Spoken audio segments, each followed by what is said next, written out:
Bigla na lang nag-shift ang personalidad niya. Sa dilim, isang nilalang ang unti-unting lumabas. Isa itong Shadow Lich, isang kaluluwang itinapon sa madilim na mundo, na ngayon muling nabuhay, at ngayon, isa na siyang alipin ng nag-iisang Demon King, si Isaac, ang aking hari, ang aking iisang Panginoon, ay nakakulong sa katawan ng isang abang sanggol, hindi ko papayagan ito. Matapos siyang palayain ni Isaac, nagkaroon siya ng labis na pagkahumaling dito, at ngayon, handa siyang patayin ng sinumang magtangkang lumapit sa kanyang hari. Hindi niyo dapat siya tinitingnan ng marurumi niyong mata, o pupunitin ko mismo ang inyong mga eyeballs, maging ang Blue Faith Knights ay naguguluhan. Riley, ano bang sinasabi niyan? Wala akong ideya. Siyempre, hindi nila naiintindihan ang wika ng mga demonyo. Sa kanila, tunog ingay lang ang lahat, pero kay Isaac, alam niyang may mga loyal na tauhan ang sumusunod sa kanya. At ngayon, sigurado siyang may mas matinding mangyayari pa. Kayong handang labanan ang halimaw na yan, sigaw ni Ri. Nagsimulang tumakbo papalapit ang mga Blue Faith Knights upang labanan ang Shadow Lich. Ngunit bago pa sila makalapit, napatingin ang lahat kay Isaac. Ha! Pagkain! Isaac nakasimangot habang hawak-hawak ang tiyan. Napaka-highly concentrated ng mana dito. Sayang kung masasayang lang. Isa sa mga knights na pangiti at sumagot. Maging matyaga ka lang, young master. Mabilis naming tatapusin ito. Biglang natawa ang Shadow Lich. Nagsalita siya. Ako ay kilalang kilala na ng aking Panginoon. Siya mismo ang nagpapatunay ng aking pagkatao. Isa sa mga knights na paatras. Hukay niyo yan. Napaka-creepy ng demonyong to. Ngunit sa halip na lumaban sa mga knights, diretso itong lumipad kay Isaac. Ano to? Papunta siya kay Isaac. Sigaw ni Ri. Mga maruruming paladin. Sigaw ng Shadow Lich. Paanong nagawa niyong ikulong ang aking hari sa maruming mundong ito? Hindi ko papayagan ito. Isaac ngumiti. Sige, sirain mo ang barrier na yan. Agad-agad, aking Panginoon. Sa isang iglap, isang malakas na pagsabog ang lumamon sa barrier, tuluyang winasak ito. Nagtagumpay ako. Sigaw ng Shadow Lich. Pero sa hindi inaasahang pagkakataon, hinawakan siya ni Isaac sa kamay. Magaling. Pero tama na yan. Huminto ka na't magpahinga. Ha? Ano ang ibig mong sabihin, Panginoon? Sa hindi malamang dahilan, ang katawan ng Shadow Lich ay unti-unting lumiit. Unti-unti, nanghina ito. At sa loob ng ilang segundo, tuluyan itong bumalik sa orihinal nitong anyo, isang maliit na kamay. Bago ito tuluyang maglaho. Bakit? Pipinuksa niya lang ng ganun yun. Sigaw ni Ri. Ang isa pang knight ay nagulantang. Grabe. Tinapos niya ang isang demonyo sa isang iglap lang. At ginamit niya ang Holy Art na tanging ang mga cardinal lang ang may kakayahang gamitin. Ngunit Isaac ngumiti. Holy Art. Ha? Hindi naman iyon Holy Art. Iyon ay mahika. 40:50. Ri napaisip. Parang Holy Art talaga ang ginamit niya. Pero hindi ko naramdaman ang kahit anong banal na kapangyarihan dito. Ang isa pang knight tumawa lang. Minsan, ang isang tao ay nagliliwanag ng husto kapag nasa bingit ng panganib, at mukhang naramdaman mismo ng halimaw na yun na isang banta sa kanyang pag-iral ang young master natin. Isa siyang santo, siguradong siya na ang hinulaang santo. Ngunit si Ri, hindi pa rin kumbinsido. Hindi ko pa rin lubos na matanggap. Pero hindi rin ako maaaring magkamali. Dumating na ang mga demonyo para sa kanya. Kung hindi man siya ang santo, siguradong may espesyal na dahilan kung bakit siya hinahanap, at dito niya naalala ang isang matinding sumpa na iniwan ng Skeleton King. Ngunit bago pa niya maipaliwanag ito, hindi na mahalaga yan. Nagdesisyon na ako, isa sa mga knights, bilang pinuno ng Blue Faith Knights, ipapangako ko ang buhay ko upang protektahan ang batang ito, dahil siya ang magiging kinabukasan ng aming angkan. Napatingin sa kanya, at biglang ngumiti, habang hawak-hawak si Isaac. Isang bagong pag-iisip ang pumasok sa isipan ni Ri. Napakahangal ko para matakot sa sumpa ng Skeleton King. Itong batang ito, siya ang mag-aangat sa pangalan ng Yeshua. Sa puntong yun, nagdesisyon siya. Tama na, umuwi na tayo, bilang tiyuhin mo. Marami akong ituturo sa iyo. Ikaw ay may napakalaking potensyal. Palalakihin kitang isang napakagaling na paladin. Ngunit sa isip ni Isaac, paladin? Ha? Hindi ko kailangan yan. Ibalik niyo lang ang tunay kong katawan sa akin. Masaya na ako. Habang nasa loob ng karwahe, nakita na nila mula sa malayo ang Yeshua Dul Mansion. Napakalaki, napakagarbo, mga gintong estatwa, isang higanteng gazebo, at napakalawak na lupain, Isaac. Tulala, Tangina, ang yaman pala nila habang winawasak ang lahi ng mga demonyo. Magkano kaya nagastos nila dito? Kahit si Whisper, hindi makapaniwala, Hari, hindi lang ito pagkakaiba ng gabi at araw sa ating kastilyo, mas masahol pa, ang kastilyo natin parang barong-barong lang kumpara rito. Isaac, napa-facepalm. Oo na. Alam ko na, manahimik ka na lang, Whisper. Pagbaba ng karuwahe, binuhat ulit ni Ri si Isaac at itinuro ang bintana. Ito ang Yeshua Mansion, at ito rin ang sinilangang lugar ng mga eksorsista sa buong kontinente. Tingnan mo sila, bata. Sa malawak na bakuran, may 3 lalaki na binubugbog ang isang scarecrow. At hindi lang basta scarecrow. May nakasulat sa dibdib nito, Skeleton King. Mamatay ka, halimaw. Ito ang kaparusahang karapat-dapat sa kasamaan mo. At lumapit pa ang iba. 1, 2, 5, 10. Isaac na pakurap. Ano to? Fanatic cult. Ano itong itinuturo nila sa mga bata? Pero sa totoo lang, hindi ito mahalaga kay Isaac. Mas mahalaga ang tunay niyang misyon.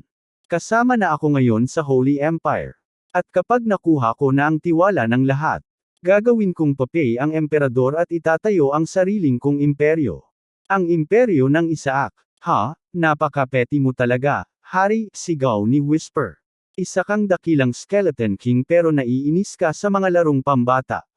Isaac napatingin sa kanya ng masama. Tumahimik ka na at mag-imbestiga. Kung ayaw mong mawala ka ulit. Whisper biglang napatigil. Hey, susunod ako sa utos nyo, Hari. Dali-dali itong nawala at nagsimulang magmanman. Habang naglalakad papasok sa mansyon, nagtaka si Isaac.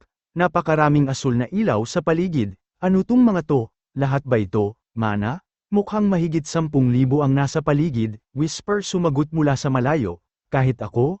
Ngayon lang nakakita ng ganito karami, ilang daang demonyo kaya ang pinatay nila para makuha ang ganito kalaking enerhiya, Isaac na pangiti. Ha? Malalaman din natin, biglang huminto ang karuwahe, nandito na tayo, sabi ni Ri, pagbaba nila, agad niyang inutusan ng mga tauhan, ayusin ang kwarto ko, simula ngayon, sa akin titira ang batang ito. Ngunit, ang mga tauhan, hindi gumalaw, at maya-maya, yumuko ang isang butler, paumanhin, Sir Ri, ngunit may utos mula sa ikalimang batang Panginoon, si Young Master Isaac, ay dadalhin sa annex. Hindi kailanman pinapayagang makapasok sa pangunahing gusali si Isaac, kaya nagtaka siya kung bakit. Tinanong ni Riley kung talagang plano nilang ipadala si Isaac sa isang lugar kung saan maaaring mamatay ang mga tao. Sinabi ni Isaac na, base sa lahat ng nangyayari, dapat na niyang inasahan ito. Simula pa lang, noong iniwan siyang sanggol sa labas, halatang gulo na ang pamilyang ito. Sinabi ni Riley na mukhang may mga walang kwentang ginagawa ang kanyang kapatid. Tinanong naman ni Isaac kung bakit siya ilalagay sa annex, kung pwede naman siyang tumira sa marangyang mansyon. Dito na pabulong na sinabi sa kanya na ang mga monorails ay talagang nasa annex. Biglang nagkunwaring mabuting tiyuhin si Ri, sinasabing hindi niya hahayaang manatili ang pamangkin niya sa isang bahay ng mga multo. Pero syempre, gusto talaga ni Isaac na tumira doon at nagsimula siyang magsalita ng kung ano-ano. Sinabi ni Ri na dadalhin siya sa kanyang silid at gabi-gabi, babasahan siya ng banal na kasulatan tungkol sa labanan ng mga santo laban sa Haring Kalansay. Umiling si Isaac at sinabing hindi. Sa puntong ito, parang gusto na lang niyang ipa-exercise. Maya-maya, may isang taong dumating at huminto sa harapan ni Ri. Una, pinulot mo ang maruming daga na yan, at ngayon, nag-iingay ka rito, aniya. Ipinag-utos niyang ipadala ang bata sa annex, at ngayon, pagkatapos ng mahabang panahon, nagpakita siya para lang suwayan ang nakatatandang kapatid niya. Dito na ipinakilala ang ikalimang anak, si Gol Ashua. Nagulat si Isaac at naisip na hindi siya makapaniwala kung gaano kawalanjiya ang lalaking ito. Tumingin si Gol kay Ri at sinabing, sige, ay lapag mo na yan. Tinutukoy niya si Isaac, dahil gusto niyang ipadala ito sa annex. Hindi makapaniwala si Riley. Seryoso ka ba? Ang batang to ay mula sa direktang linya ng House Ashua. Bakit mo siya gustong ipadala sa annex, na ginagamit pang pagtatapon? Alam na alam ni Isaac na hindi lang siya gusto nitong ilayo sa main house. Patuloy si Ri sa pagsasabi na ililipat niya si Isaac sa kanyang kwarto at babasahan siya ng ritual ng pagpapalayas sa Haring Kalansay. Pero gustong-gusto talaga ni Isaac na mapunta sa annex. Umisi si Gol at sinabing, mas mukhang mas marumi pa tong hinayla mo kaysa sa Haring Kalansay, sabay tusok sa pisngi ni Isaac. Tapos tumawa siya at sinabing, ewan ko ba kung bakit obsessed ka sa direktang linya. Naisip ni Isaac na gusto niya ang ideyang dalhin siya sa annex, pero hindi niya sigurado kung siga ba talaga ang lalaking to o hindi. Tumingin si Ri kay Gol at sinabing, hindi naman ako ganun kabobo para di maintindihan ang gusto mong gawin. Alam kong gusto mong ilagay siya sa annex para palabis ang isa siyang isinumpang bata at tuluyang alisin sa laban para sa tagapagmana. Nagulat si Isaac sa sinabi nito. Teka, problema yan. Kailangan niyang pigain ang kayamanan ng bahay na ito at maging isang santo. Ang pagiging santo ay daan patungo sa pagiging papa, isang hakbang na kailangan niyang gawin para makapaghiganti sa mga Diyos. Tumingin si Gol sa kanya, tila nagtataka. Anong pinagsasabi mo? Pinalayas. Hindi mo ba alam na kumalat na ang balitang may mga demonyong sumubok bumihag sa'yo? Ngumisi siya. Ibig sabihin, isa ka na talagang isinumpang bata. Sinabi ng kabalyerong nakasagupa nila kanina na hindi iyon totoo, siya mismo ang nagpalayas sa mga demonyo. Ang katotohanang tinarget siya ng mga demonyo ay patunay na isa siyang mahalagang tao. May isa pang sumang-ayon, sinasabing taglay niya ang kapangyarihan ng banal na santo. Umiti si Gol at sinabing, nakakataba naman ang puso. Pero kasabay nito, kitang-kita ang pangungutya sa kanyang mukha. Mukhang ganado rin kayong pagtakpan ang maruming basurang to. Tumingin siya kay Isaac at ngumisi.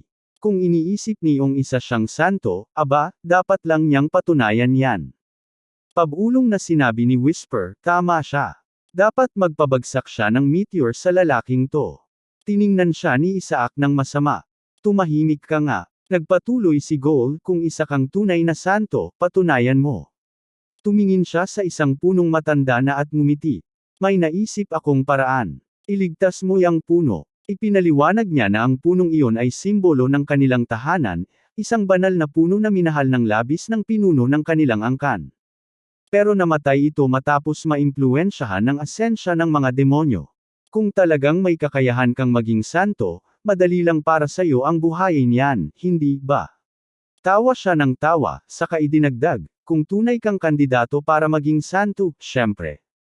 Hindi makapaniwala si Riley. Seryoso ka ba? Samantala, si Isaac naman ay litong-lito.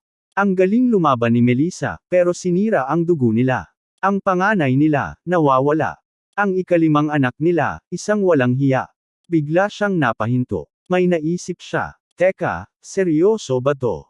Tinanong siya ni Whisper kung ano iyon, pero bigla na lang niya itong hinablot sa batok at itinapon. Kunin mo yan. Utos niya. Habang nag-uusap si Ri at Gol, sinabing sa loob ng 70 taon, wala ni isa ang nakapagligtas sa puno. Ngayon, ipapasa mo ang responsibilidad sa isang batang ni hindi pa lubos na nakakaunawa. Pero ilang saglit lang, biglang nanlaki ang mga mata nila. Gulat na gulat si Ri. Hindi ako makapaniwala, bumalik ang banal na puno sa dating kaluwalhatian. Sa harapan nila, muling nabuhay ang puno. Hindi makapaniwala si Gol. Ni hindi nailigtas ang punong yan gamit ang mga banal na sining ng pagpapagaling at paglilinis.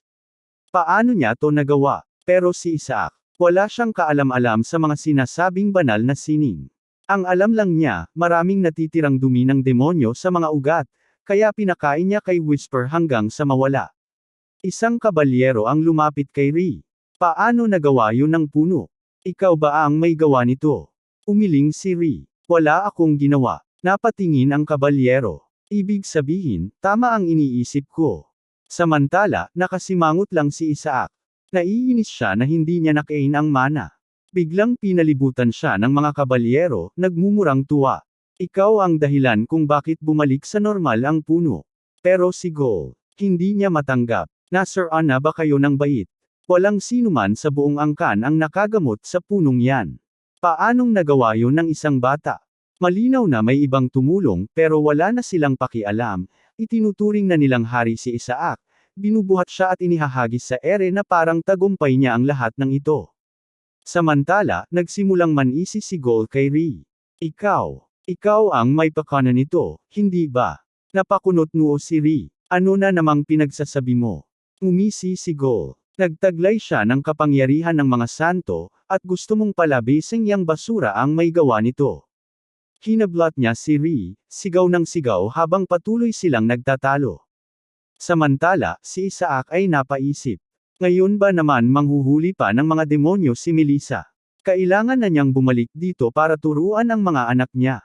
Napatingin siya kay Gol. Walang pagkakahawig kay Melissa ang nakatatandang kapatid ni Riley, pero si Riley, parang siya lang pero nakabihis panlalaki. Pabulong na sabi ni Whisper, baka naman magkapatid lang sa ama. Tumango si Isaac. Nag-iisip na nga ako tungkol dyan. Kasi mukha siyang kamag-anak ng papa. Pero patuloy lang sa pagwawala si Gol. Tigilan mo na yang pagtatago. Alam kong kaya mo dinala ang basurang yan ay para ipilit siyang maging kandidatong santo. Napaka-demonyo ng plano mo kahit alam mong mayroon ng napiling kandidato. Nagningning ang mga mata ni Isaac. Oh, may isa pang kandidato. Sino kaya ang tinutulak ng siga na to? Natawa si Whisper. Mukha kang kampante, ikaw mismo ang kakumpetensya. Napangiti si Isaac. Talaga bang iniisip mong may magagawa ang isang kandidatong suportado ng isang siraulo? Napatango si Whisper. May punto ka. Sa wakas, nagsalita si Ri. Gusto mo bang sabihin na dapat ko siyang talikuran? Siya ang pamangkin natin, anak ng pinakamatandang kapatid natin. May karapatan siyang magmana ng tahanan natin. Tumawa si Gol. Ang pinakamatanda nating kapatid. Isa siyang tumakas na duwag. Iniwan niya tayo noong nasa panganib ang pamilya, nagpakalayo kasama ang isang basurang babae, at tuluyan ang naglaho. Napangisi si Isaac. Kaya pala ganito ang trato sa akin. Ang lupit naman. Pero nakakaaliw din. Samantala, nalilito si Whisper kung paano nagagawa ni Isaac na maging sobrang objective pagdating sa sarili niyang sitwasyon. Umisi si Gol. Kahit papaano, anak pa rin siya ng santo. Kahit kalahating lahi lang siya. Ngunit bigla siyang tumingin ng may pagdududa. Pero sigurado ba kayong dugong asyo talaga ang batang to? Kahit kahawig niya bigla siyang ngumiti ng may pang-iinsulto. Kung gusto niyang maging kapaki-pakinabang sa pamilya, mas mabuting. Bago pa niya matapos ang pangungusap, tumama ang kamao ni Riley diretso sa mukha niya. Napalakas ang sigaw ni Gol, hawak-hawak ang kanyang pisngi. Gago. Sinuntok mo ba talaga ako? Nakangisi si Riley. At akala mo makakalusot ka sa lahat ng kabulshitan mo. Nakangiti lang si Isaac, nanunood sa gulo. Tama yan. Ganyan lumalakas ang magkakapatid, sa bugbugan. Napansin niya ang isang bagay. At marami akong nakuhang kapaki-pakinabang na impormasyon dito. At sa puntong yun, bigla na lang siyang sumugod kay Gol at sinimulang golpihin ito ng walang awa. Nagkagulo ang mga kabalyero, nagtakbuhan para pigilan siya. Nakangisi lang si Isaac. Ang swerte ko naman. Hindi gaanong solid ang pamilya na to. At kapag natapos ako, lahat ng to, mawawasak ko. Hindi makapaniwala si Whisper. Paanong isang demonyo na tulad nito ang na-reincarnate? Napabuntong hininga si Isaac. Kung bumagsak ang bahay na to, damay ako. Kailangan kong gawin ang lahat ng libre. Makalipas ang ilang sandali, sa ibang bahagi ng estate, nakasimangot si Isaac habang sinasabi, matutulog na ako.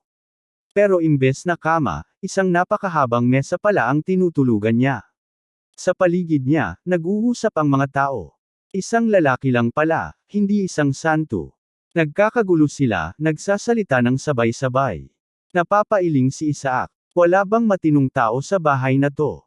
Bigla siyang sumigaw, isa-isa lang, gago. Simula nang dumating ako rito, puro pangungutya na lang ang natatanggap ko. Isang babae ang lumabas mula sa karamihan. Tama na. Tahimik kayong lahat. Tumayo siya ng matikas, at tumingin kay Ri. Sabi ng Branch family, aalagaan nila ang bata. Dito ipinakilala ang pangalawang asawa ni Eli Yeshua, ang kasalukuyang namamahala ng bahay, Hana Yeshua. Matamis ang ngiti ni Hana, pero halatang may halong pag-aalimura. Bakit mo dinala yan sa lupaing sakop ng pamilya? Napaisip si Isaac. Kitang-kita sa mukha niya na ayaw niya sa akin. Malamang siya ang gustong magpadala sa akin sa annex. Binalingan ni Goal si Ri. Ri, may tinatanong ang mama mo. Ba't hindi ka sumasagot? Napangiti si Isaac. Ah, kaya pala. Nanay niya pala tong babang to. Makes sense. Nagtaas ng kilay si Riley. Nasaan na nga pala ang ama? Umiling si Hannah. Umalis siya sandali. Nagugulo ang bahay dahil sa usapin ng pagpili ng bagong santo. Umiling si Ri. Sayang. Kailangan niyang marinig ang balita. Napatingin siya sa paligid. Ang pinakamatandang apo ng Yeshua, si Isaac, ang nagpanumbalak sa ating banal na puno. Nagulat ang lahat. Ano? Imposible. Matawa-tawang sabi ni Goal, nagkataon lang yan. Paanong isang bata ang gagawa ng ganyan? Isang matandang babae naman ang nagtaas ng kilay. Oo nga, imposible. 70 taon na nating sinusubukang ayusin ang punong iyon. Napangisi si Hannah. Sang-ayon ako. At higit sa lahat, wala tayong ebidensya. Napatingin ang ilan sa banal na puno. Pero kahit papaano, isang pagpapala na naibalik ito sa dati nitong anyo. Napangiti si Isaac. Haha, ang kakapal ng mukha ng mga to. Iniunat niya ang kanyang mga kamay. Gusto nyo ng ebidensya? Sige, ibibigay ko. Nagulat ang lahat nang biglang may lumitaw na nag-swirling na enerhiya sa kanyang kamay. Ano yan? Hindi maaari. Iyan ang enerhiya ng banal na puno. Tahimik lang si Isaac, pero halatang aliw na aliw sa reaksyon nila. Lumapit si Ri. Mukhang tinanggal ni Isaac ang mana na sumisira sa banal na puno. Nagkaguluhan ang mga nakatatanda. Alam naming may nakadikit na mana sa punong iyon, pero paano nagawa ng isang bagong silang na bata ang imposible? Habang nagtatalo ang iba kung paano ito nangyari, may ilan na nagsasabing napakahirap ng ritual ng eksorsismo na nagligtas sa banal na puno. Kung nagkamali lang sila ng kaunti, maaaring tuluyan na itong namatay, kaya naman, imbes na gumamit ng eksorsista, mas pinili ng pinuno ng pamilya na sumandal sa kapangyarihan ng purifikasyon. Hindi makapaniwala si Goal. Kalokohan to. Imposibleng magkaroon ng ganung kapangyarihan ang anak sa labas na yan. Pero nagpatuloy si Riley, hindi may kakaila na sinundan ni Isaac ang tamang proseso at tuluyang na-exercise ang mana na sumisira sa banal na puno. Nakaupo lang si Isaac na may mapanuksong ngiti. Dagdag pa ni Riley, ang batang ito, nagawa niya sa ilang saglit ang isang bagay na walang sinuman sa Yeshua ang nagawa sa loob ng 70 taon. Muli na namang napatayo si Goal at pinukpok ang mesa. Napakawalang kwentang kwento yan. Paanong isang sanggol ang makakagawa ng eksorsismo kung hindi pa nga ito marunong magsalita? Kung ipapakalat natin ang kasinungalingang ito, pagtatawanan lang tayo ng buong mundo. Napangisi siya at sinulyapan si Isaac. At isa pa, wala siyang kahit anong pagkakahawig sa aming pinakamatandang kapatid. Sigurado akong wala siyang dugong Yeshua. Malamang anak lang to ng kung sinong pulubi sa lansangan. Ngunit tumayo si Ri at hinarap ang matanda. Mag-ingat ka sa pananalita mo. Ang batang ito ay may karapatan sa pamana ng Yeshua, at balang araw, siya mismo ang magiging santo. Sa katunayan, maaari pa siyang maging papa sa hinaharap. Tahimik na napaisip si Isaac. Ang tiyuhin ko, ang galing magdala, Bigla siyang binuhat ni Ri sa ere at buong yabang na sinabi, at siya rin ang papatay sa Skeleton King. Napakunot noo si Isaac. Okay, binabawi ko lahat ng papuri ko sa lalaking to. Napatawa si Hannah, haha. Mukhang hinuhukay mo na ang sarili mong libingan. Kung ganyan kayo kasigurado sa batang yan, bakit hindi natin siya subukan? Mula sa Holy Empire ng Hila, sa Hilagang Kanluran, lumipat ang eksena sa itim na kagubatan. Isang dambuhalang halimaw ang naputulan ng ulo. Sa gitna ng nagkalat na bangkay ng mga halimaw, isang lalaki ang nakatayo. Aksaya lang to ng oras. Biglang lumapit ang isang lalaki na may suot na bughaw na kasuotan, isang miyembro ng Blue Faith. Panginoon ng bahay, may mahalagang balita. Tiningnan siya ng lalaking may hawak pang dagwang espada. Ano yun? Humihingi ng pahintulot ang pangalawang pinuno upang gamitin ang aklatan ng mga banal na artifact. Naningkit ang mata ng lalaking ito. Sinabi ko na dati na hindi pwedeng galawin yun ng simbahang banal. Ngunit umiling ang kanyang kabalyero. Hindi po ito para sa simbahan, kundi para sa inyong apo. Balita po na siya ang nagligtas sa banal na puno, kaya humihingi ng pahintulot ang pangalawang pinuno upang malaman kung siya nga ay isang tunay na santo. Dito ipinakilala si Eli Yeshua, ang ulo ng bahay Yeshua. Napangisi si Eli at sinabing, ano ang ibig sabihin nito? May isang santo sa pamilya ko. Ngunit agad siyang naging seryoso. Tinatanggihan ko. Ang lugar na yon ay papatay sa kahit sinong hindi isang tunay na santo. At wala akong panahon sa walang kwentang alitan. Hindi ako papayag na may anumang exception. Isang babae ang biglang nagsalita, hayaan niyo siyang gawin ito. Habang lumalapit siya, nagtanong siya, ang apo ba na tinutukoy niyo ay si Isaac? Dito natin unang nakilala si Melissa.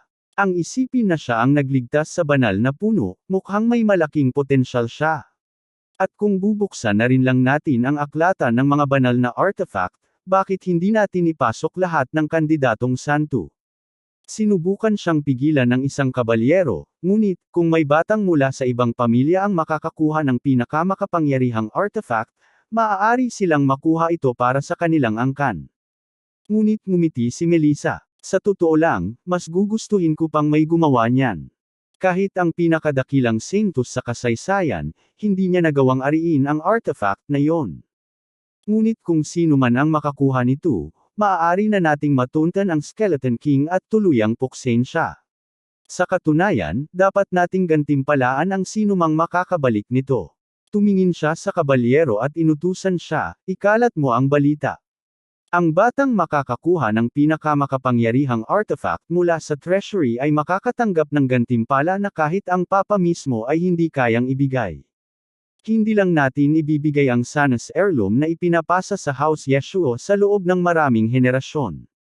Ako mismo ang magpapasa sa kanila ng mga lihim na teknik at ibibigay ang lahat sa batang magtatagumpay.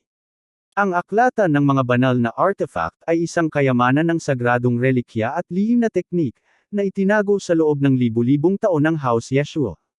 Dahil ang saintos at ang kanilang angkan ang nagbabantay dito, sila rin ang itinuturing na tunay na nagmamay-ari nito.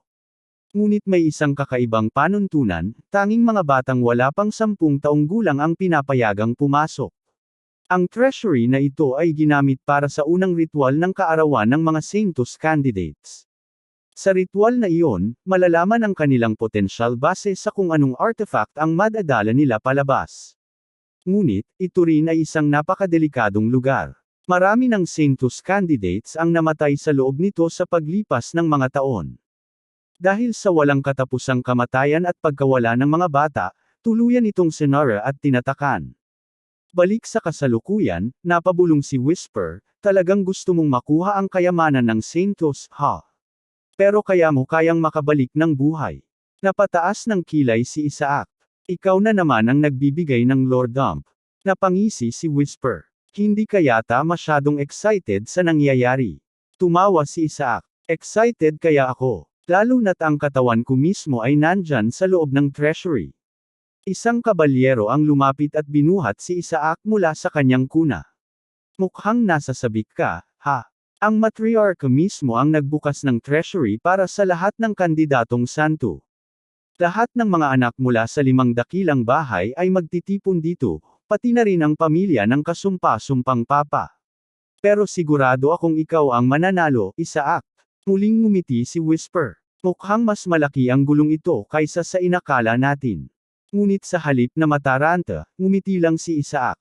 Mas mabuti nga ito. Kapag maraming bata ang pumasok sa treasury, hati ang atensyon ng lahat. Mas madali kong makuha ang katawan ko. Nahuli siya ni Ri sa ere at agad na binalaan, maging maingat ka. Ang mga demonyong nahuli sa panahon ng digmaan ang nagsisilbing mga bantay sa treasury. Napakunot noo si Isaac, kaya pala napakapanganib sa loob. Pero kung mga bihag sila, ibig sabihin ay rank 6 o mas mababa lang sila, tama. Basta maipakita ko ang tapang ko, madali ko silang matatakot. Ngunit sumingit si Riley, hindi mo dapat minamaliit ang mga rank 8 na demonyo. Hindi sila madaling kalabanan. Napataas ang kilay ni Isaac. Sino naman yung rank 8 na demonyo na nagpahuli ng ganun kadali? Nagpatuloy ang kabalyero, ang rank and dragon ang magiging pinakamalaking pagsubok doon.